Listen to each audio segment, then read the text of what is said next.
হয়, আজি 5 ছেপ্টেম্বৰ অৰ্থাৎ শিক্ষক দিৱস। অসমৰ লগতে সমগ্ৰ ভাৰতবৰ্ষতে আজি শ্ৰী সৰ্বপল্লী ৰাধাকৃষ্ণন দেৱ ডাঙৰীয়াৰ জন্মবাৰ্ষিক উপলক্ষে বিশ্ব শিক্ষক দিৱস উদযাপন কৰিছে। ব্যতিক্ৰম নহয় অসম আৰু অসমৰ শোণিতপুৰ জিলাৰ এক ঐতিহ্যবাহী এক অতিকৈ পুৰণি শিক্ষা অনুষ্ঠান সূৰ্যোদয় শিক্ষা অনুষ্ঠানত আজি আমি উপস্থিত আছোঁ। অসমৰ ভিতৰত এক অন্যতম তথা ব্যতিক্ৰম তথা ক'ব লাগিব পোনপ্ৰথমবাৰৰ বাবে এনেকুৱা পদক্ষেপ গ্ৰহণ কৰা দেখা গৈছে। প্ৰাক্তন ছাত্ৰ ছাত্ৰীসকলৰ দ্বাৰা এটা সংগঠন গঠন কৰি সেই প্ৰাক্তন ছাত্ৰ ছাত্ৰীসকলৰ দ্বাৰা প্ৰাক্তন শিক্ষক আৰু বৰ্তমান শিক্ষকসকলক যি সম্বৰ্ধনা অনুষ্ঠানৰ আয়োজন কৰিছে, এক ব্যতিক্ৰম আৰু অতি সুন্দৰ শিক্ষা অনুষ্ঠানৰ আয়োজন কৰিছে, সম্বৰ্ধনা অনুষ্ঠানৰ আয়োজন কৰিছে। আমাৰ লগত এইখন বিদ্যালয়ত অধ্যয়ন কৰা প্ৰাক্তন ছাত্ৰ ছাত্ৰী, প্ৰাক্তন শিক্ষক তথা বৰ্তমানৰ শিক্ষকসকল আছে, তেওঁলোকৰ পৰা সবিশেষ জানিবলৈ চেষ্টা কৰিম।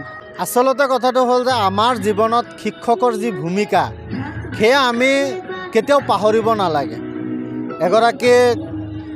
মই এগৰাকী যিহেতু ময়ো সামাজিক ব্যক্তি হিচাপে মই সামাজিক বিভিন্ন কাম কাজ কৰোঁ, কিন্তু আমাৰ সমাজখনৰ মূল চালিকা শক্তি হৈছে শিক্ষক আৰু শিক্ষাগুৰুসকলৰ বাবে আজি আমি মানুহ হিচাপে নিজকে পৰিচয় দাঙি ধৰিবলৈ সক্ষম হৈছোঁ। গতিকে শিক্ষাগুৰুসকলৰ অৱদান আমি কেতিয়াও পাহৰিব নালাগে। আজি আমাৰ অনুষ্ঠানটো একমাত্ৰ এনেকুৱা অনুষ্ঠান যে আমাৰ শিক্ষাগুৰুসকলে আমাৰ সমাজখনত শৈক্ষিক উন্নয়নৰ লগতে সামগ্ৰিক উন্নয়নৰ ক্ষেত্ৰত তেওঁলোকে যথেষ্ট অৰিহণা যোগাইছে। আৰু আমাৰ সমাজখনত যিসকল শিক্ষাগুৰুৱে আপোনালোকে ভালকৈ জানে যে তেজপুৰ পূৰ্বাঞ্চলৰ এই গুটলং দোলাবাৰী অঞ্চলত কোনো ধৰণৰ স্কুল নাছিলে। সেই সময়ত গুটলং গাঁৱৰ কেইজনমান ব্যক্তিৰ প্ৰচেষ্টাত গঠিত হৈছিলে সূৰ্যোদয় হাইস্কুল।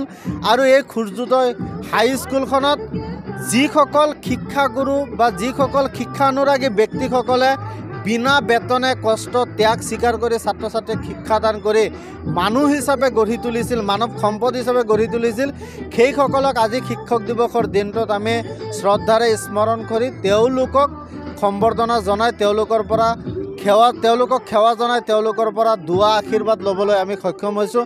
এয়ে আছিল আজিৰ এই অনুষ্ঠানটো আৰু খুব সুন্দৰ অনুভৱ, কাৰণ আমি আজি এক স্বৰ্গীয় অনুভূতি আমি অনুভৱ কৰিব পাৰিছোঁ। শিক্ষাগুৰুসকলক সম্বৰ্ধনা জনাব পাই আমি অভিভাৱকত্ব লাভ কৰিছোঁ আজিৰ দিনটোত।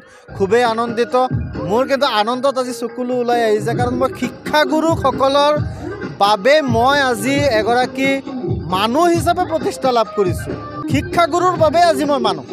সেয়েহে মই আজিৰ দিনটো মই কেতিয়াও পাহৰিব নোৱাৰোঁ। শিক্ষক দিৱস দিনটো মোৰ কাৰণে সদায় বিশেষ আৰু আজিও বিশেষ। মই মোৰ শিক্ষাগুৰুসকলক আপোনালোকৰ মাধ্যমেৰে সশ্ৰদ্ধ প্ৰণাম জনাইছোঁ। যিসকল স্বৰ্গগামী হৈছে তেওঁলোকৰ আত্মাৰ সদ্গতি কামনা কৰিছোঁ। এয়া আছিলে প্ৰাক্তন ছাত্ৰসকলৰ কথা। আৰু মোৰ লগত বৰ্তমান উপস্থিত আছে এইখন বিদ্যালয়ৰ বৰ্তমান প্ৰধান শিক্ষক বৰুৱা ছাৰ, আৰু অতি জনপ্ৰিয় শিক্ষক বৰুৱা ছাৰৰ পৰা দুই এষাৰ মন্তব্য ল'বলৈ চেষ্টা কৰিছোঁ। এই আজিৰ যিটো অনুভৱ, এই অনুভৱটো মই প্ৰথমে কৈছোঁ বৰ ব্যতিক্ৰমী অনুভৱ। এনেকুৱা এটা অনুষ্ঠান এওঁলোকে কৰিব পাৰিব বুলি মই কেতিয়াও সপোনতো ভবা নাছিলোঁ। যেতিয়া আজিৰ পৰা 4-5 মাহ আগত এটা আলোচনা হৈছিল যে মই যামগৈ, ময়ো নিজে ভবা নাই 5 মাহ পিছত মোৰ ৰিটায়াৰমেণ্ট আছে।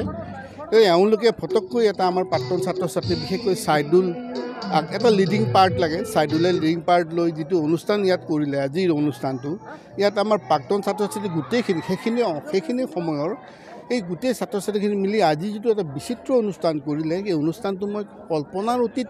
আৰু এই অনুষ্ঠানটো মই ভাবোঁ যে আমাৰ যিটো ৰাজ্যিক বঁটা পায়, ৰাজ্যিক বঁটাতকৈও উচ্চ খাপৰ বুলি মই ভাবিছোঁ, যিহেতু ৰাজ্যিক বঁটাটো আমাৰ চৰকাৰৰ দ্বাৰা পৰিচালিত হয় আৰু তেওঁলোকে চৰকাৰে ধন বিনিয়োগ কৰে।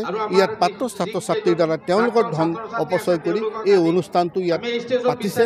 আৰু গোটেই সমিলমিলৰ মাজত আজি আমাৰ যিটো সন্মান তেওঁলোকে প্ৰদৰ্শন কৰিলে, সেই সন্মানটো বিৰল। এই সন্মান মই ভাবোঁ যে ৰাষ্ট্ৰীয় বঁটাও ইয়াতকৈ তল হ'ব নেকি। ছাৰ, আপুনি এটা সময়ত আৱেগিক হৈ পৰিছিল। আৱেগিক মানে প্ৰাক্তন ছাত্ৰ ছাত্ৰীৰ দ্বাৰা এই যে সন্মানটো মই পাম, মই কল্পনাৰ অতীত আছিলোঁ। আমি ভবা নাছিলোঁ যে আমাৰ শিক্ষাই ছাত্ৰ ছাত্ৰীসকলক ইমান উচ্চ খাপত লৈ গৈছে আমি ভবা নাছিলোঁ। আমি যে শিক্ষাদান কৰিব পাৰিছোঁ, আমিও যে শিক্ষক এটা বেলেগ শিক্ষকৰ লগত একেলগে আছিলোঁ। আমি হৈছিলোঁ ভেঞ্চাৰ স্কুলৰ শিক্ষক।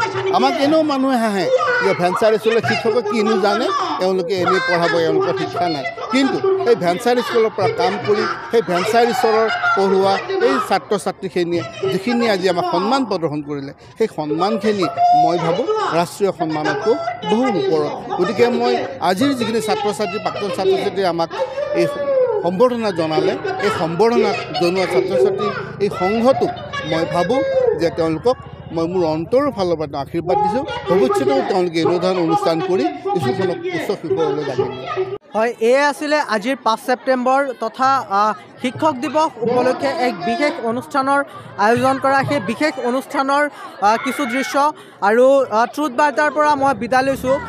সতীৰ্থ সাংবাদিক ৰিহান আহমেদৰ সৈতে মই সাকিব আলী।